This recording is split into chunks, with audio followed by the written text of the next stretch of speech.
This testimony from Nigeria reveals shocking secrets about prominent preachers and leaders, as shared by someone who experienced what few could imagine. Here's their account. It happened 2 months ago. I remember the morning vividly. The sun was rising slowly over the forest, casting a warm glow. I had set out for a rural village in Nigeria to deliver aid. With donations from our church, we were bringing food and clothing for the children. These trips always felt like a form of worship to me, a pure way to serve God. When we arrived at the village, everything was peaceful. The children smiled, and the villagers expressed their gratitude. But that calm was short-lived. In the late afternoon, as I wandered just a few steps into the forest beyond the village, a leopard suddenly leapt out from the trees. The attack was so sudden that I barely had time to react. Its claws and teeth tore into me. I screamed for help. The villagers came running and managed to drive the animal away, but the damage was done. I lost consciousness quickly from blood loss and shock. The last thing I remembered was the frantic voices of the villagers and their prayers rising toward the sky. Darkness overtook me. Later, I learned I had fallen into a coma. The doctors took my condition seriously, but for me, it felt like my soul had left my body. I awoke somewhere entirely different, a place far removed from God's love. I had never expected to come face to face with death, let alone experience what lay beyond. That moment changed my faith and life forever. When I opened my eyes, I found myself in utter darkness. But this was no ordinary darkness. It was thick, suffocating, and heavy, as if fear itself had taken on physical form. Breathing was nearly impossible. My mind raced with the question, "Where am I?" But there was no answer. I tried to speak, but every word I uttered dissolved into the void. Then faint red light began to flicker around me, like the glow of distant flames. But this light didn't bring comfort. It radiated fear and despair. Slowly, the space filled with sound, screams. These weren't ordinary cries, but the wails of unimaginable agony, regret, and helplessness. That's when I realized I was in hell. Shapes emerged from the fire, figures that seemed human, though they had been grotesquely altered. Their faces were twisted in expressions of pain. As I struggled to comprehend the horrific sights around me, the details became clearer. Some of these souls had flames erupting from their mouths. A voice whispered to me the nature of their sins, small lies and pride. Each burst of fire was an echo of the lies they had told. As I moved forward, I encountered another group of souls. These ones were trapped in an endless fall into a bottomless pit. They screamed and clawed to escape, but were pulled back up only to fall again and again. I couldn't understand why they were trapped in such a cycle. The voice whispered again. Greed for wealth. Their insatiable hunger for money had condemned them to this eternal torment. I was paralyzed by what I saw. I had spent my life praying, preaching, and serving God. Wasn't that supposed to protect me? A chill ran through me as I realized I was here too. At some point, it dawned on me that I was part of this dark gathering. No, this can't be, I muttered to myself, touching my face with trembling hands. Everything felt real. Why was I here? What had I done to deserve this? I began questioning my own life. Was it the little lies, my pride? Were my sermons truly selfless? Or had I unknowingly succumbed to materialism? This self-examination shook me to my core. The heat of the fire around me intensified, and the screams grew more personal, as if each one carried a message meant for me. You are not here by accident. For a moment I believed I was doomed to remain in this layer of hell. But deep within my mind, a flicker of hope stirred. Was this only the beginning? Could there be a way out? Could this path lead me back to God? As these thoughts consumed me, I realized that the torment I had witnessed so far was just the beginning. Worse horrors awaited. The terrifying sights of the first layer of hell had drained my spirit, but I knew deeper suffering lay ahead. When the oppressive darkness parted, I stepped into the second layer. This place was far worse, revealing not only physical torment, but also the consequences of humanity's darkest desires. My eyes strained to adjust as I surveyed my surroundings. Towering, fiery stone pillars flanked a path that stretched into the distance. On either side, human figures writhed in agony. The cries here were sharper, more intimate. As I continued down the path, the punishments inflicted on the souls became clearer. Ahead of me was a group of souls, clutching their hands and mouths, screaming. Flames erupted from their hands and consumed their tongues, only to subside momentarily before starting again. The scene was unbearable to watch. A whisper reached my ears. Love of wealth.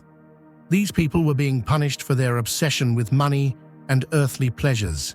Their hands symbolized the wealth they had clung to, and their tongues the greedy words they had spoken. Farther along, I came upon another group whose torment was even more horrifying. Their flesh was being torn apart repeatedly, only to regenerate and be ripped apart again. Their screams were chilling. I couldn't stop myself from wondering what had brought them here. The whisper answered, abuse of the innocent. These souls had harmed children, and their suffering mirrored the pain they had inflicted on those who should have been protected. Each sight was more harrowing than the last, and I couldn't help but question, if this was the second layer, how much more was there to endure? The most horrifying scene was yet to come. A group of souls stood in the distance, with streams of blood flowing from their eyes, blinding them completely. They clawed at their faces, pleading for relief, but the torment was relentless. Their sin was whispered to me, betrayal of faith. These were souls who had rejected their devotion to God or exploited faith for personal gain. As I watched this, an unbearable weight settled within me. Why was I here? What had I done to deserve this? These questions echoed in my mind when I suddenly felt something heavy in my hand. I looked down and immediately recognized it, a golden ring. The ring had been a gift I received just weeks earlier from someone who had helped me. At the time, it seemed like a simple gesture, but here, in the depths of hell, it carried a completely different meaning. I realized the moment I accepted the ring, something inside me had shifted. I had succumbed to the allure of material possessions, abandoning my pure purpose of serving God for a fleeting earthly pleasure. What had seemed insignificant had now revealed a profound spiritual fracture within me. The whisper returned, deeper this time, speaking directly to me. Materialism rots the soul. Do you see it now? I shut my eyes tightly, denying the possibility that I belonged here. But then the truth struck me. Perhaps I did. Fear surged through me. The torments of this second layer forced me to confront the gravity of my sins. Each soul's suffering reminded me of the weight of my own transgressions. The golden ring was no longer just an object. It was a symbol of my spiritual misstep. By accepting it, I had put God second. Was there a way out of this place? If so, I had to find it. The terrors of the second layer left me drained, but I sensed something even more personal awaited. When I took the next step, I was confronted with the final layer of torment. Here, every soul endured a punishment uniquely tailored to their sins. As I moved forward in fear, the surroundings shifted. I was completely alone. For a moment, there was silence, but it wasn't peaceful. It was the oppressive stillness before a storm. Then suddenly, my past began playing before me. My church, my congregation, my sermons, all at first comforting memories, were soon overshadowed by darkness. The first vision I saw was of a moment when I had mistreated a church member who couldn't afford to donate. I remembered the disappointment and shame in their eyes. Instead of offering help, I had spoken harshly, saying, "You should do more for God." But now I realized those words reflected not God's love, but my own arrogance. Another scene appeared. The moment I accepted the golden ring. I had taken it without considering how materialism was affecting my spirit. Here, in the depths of hell, the ring reappeared in my hand. This time, it felt unbearably heavy, like a burden I couldn't escape. Suddenly, it grew hot, burning into my palm. I tried to let go, but it was impossible. The ring had become a symbol of my sins, inescapable and condemning. The pain was excruciating, but worse than the physical torment were the questions that flooded my mind. What did this ring truly represent? I realized it wasn't just a material object. It was the embodiment of my spiritual failings. By accepting it, I had shifted my priorities away from God, letting even a small attachment to earthly things pull me away from His path. The surroundings changed again. A burning mirror appeared before me. When I looked into it, I saw myself, but it wasn't the pastor I knew. This reflection was of someone prideful, selfish, and consumed by materialism. In that moment, I faced the painful truth. I had believed myself to be a servant of God, but I had been serving my own ego all along. Suddenly, the air around me burned hotter. The ring in my hand felt like molten lava. It's just a ring, I thought, but it wasn't. It was the physical manifestation of a crack in my soul, a crack widened by small sins accumulated over time. I fell to my knees, tears streaming down my face. But even my tears evaporated in this fiery place. I wanted to cry out to God, but my lips trembled with doubt. Could I pray a prayer powerful enough to redeem myself? Then I heard a whisper, not from outside, but from within. "This was your choice, but there is still a way." Those words were like a glimmer of hope piercing the darkness. I realized that I now faced a choice. Could I leave behind this ring and everything it symbolized? Closing my eyes, I offered the purest prayer I had ever spoken. I begged for forgiveness, for accepting the ring, for succumbing to materialism, and for misrepresenting God's love. In the depths of my soul, I felt a change. The ring still burned in my hand, but its weight began to shift. It was no longer just a burden. It was my trial. Whether I could pass this test depended on the choices I made moving forward. In this final layer of hell, I endured both spiritual and physical agony. But through that suffering, I came to a greater understanding. Truly loving God required me to abandon my pride and worldly desires. I didn't know how I would escape this torment, but I knew there was a way. At the peak of my pain, when I thought all was lost, something incredible happened. Out of the oppressive darkness, a light appeared. At first, it was a small glimmer, but it quickly grew, illuminating everything around me. This light was not just seen, but felt deep within my soul. The searing heat of the flames vanished, and the deafening screams gave way to a profound silence. From the light emerged a figure. His face was familiar, yet beyond description, radiating an unexplainable peace. Jesus stood before me, His gaze penetrating my being. In His eyes, I felt seen. My fears, guilt, and shame laid bare. His presence didn't condemn, but invited. "You called for me," he said. His voice was both tender and commanding, resonating in every fiber of my being. Yes, I had called for him.